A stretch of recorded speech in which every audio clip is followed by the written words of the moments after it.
as was my great-aunt. In fact, she was the one to start the tradition. Great-aunt? A hard woman.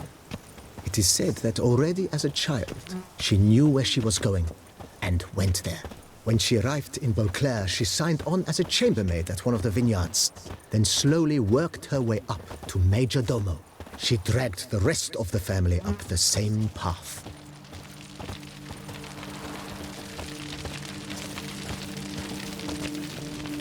Every single lady keeps a devil somewhere shady.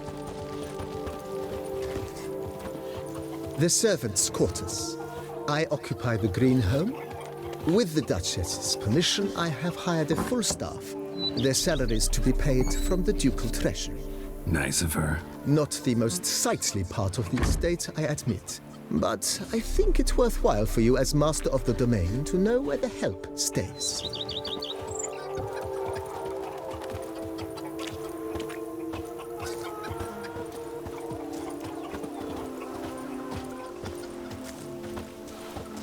Baron Rossel ordered the vines in this part of the estate uprooted and olive groves planted in their place. They look beautiful, especially come spring. Don't look at all bad now, either.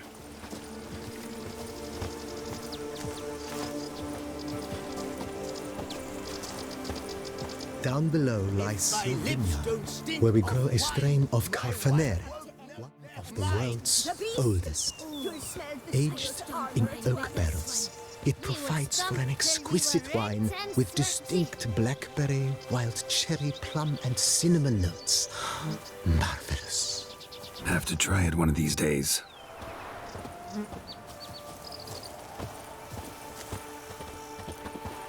Every day the same. Nice well.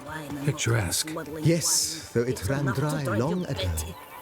During the raucous feasts Master Bolius held, he would order it filled with wine. There's a tale about a guest attending a Bolius ball for the first time and thus unaware of the custom. He had suffered great heartbreak and had decided to end his life by jumping into the well. The festivities were coming to a close, and the well was nearly empty when the suicidal guest finally jumped. Instead of killing himself, he merely broke his legs. To numb the pain, he drank the wine. Drank himself to death? Not at all. When found the next day, he had concluded he'd witnessed twin miracles. The water had been changed into wine, and he had survived. He retired to a monastery in the Dragon Mountains and began preaching the wisdoms of Lebioda.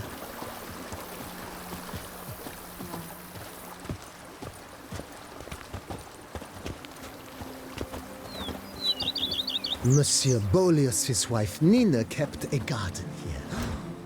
Supremely lovely place it was. Bit neglected now. I agree. Yet nothing stands in the way of restoring it to its former glory, and once again planting it with herbs and other vegetation.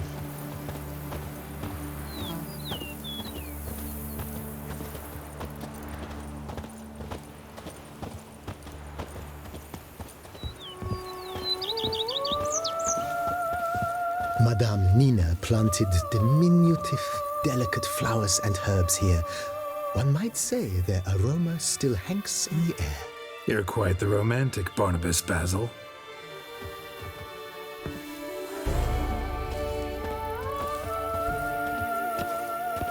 A bushel of grapes is more a burden than that steel of yours.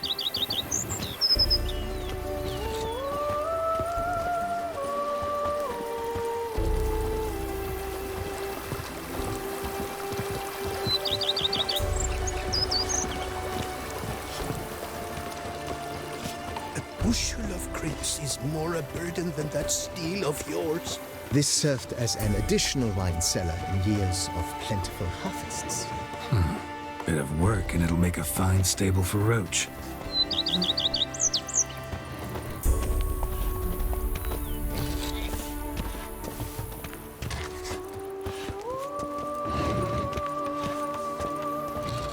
The cellars, voila.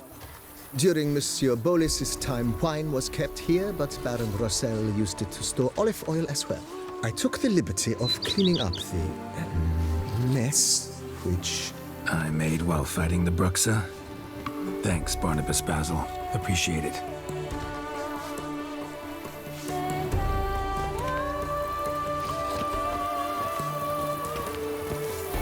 I've a daughter, you know. She's fit to wed. Oh, so fit. As you can see, the facade is, how to put it, slightly stained. But one cannot deny it, a certain subtle southern charm. True, though it could use a bit of subtle paint.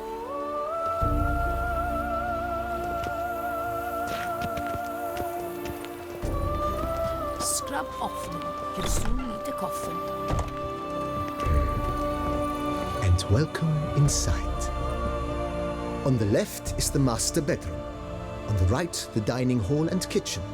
Upstairs, you shall find the guest room, currently used for storage. Not a bad idea. At the moment, the house is only minimally furnished. Yet I believe we will, together, devise some innovative arrangements. A few paintings, for instance, would breathe new life into the abode immediately. With that, sir, you've seen the full lay of the land. Corvo Bianco is a beautiful estate. One must admit, time has taken its toll. Forgive me for being forward, but if you were to choose to invest a small sum towards its beautification, consider me at your service on the matter. Think I'll take you up on that. Be sure to come and see you if I decide to do any remodeling. Thanks. Gotta get back to my business now. See you soon.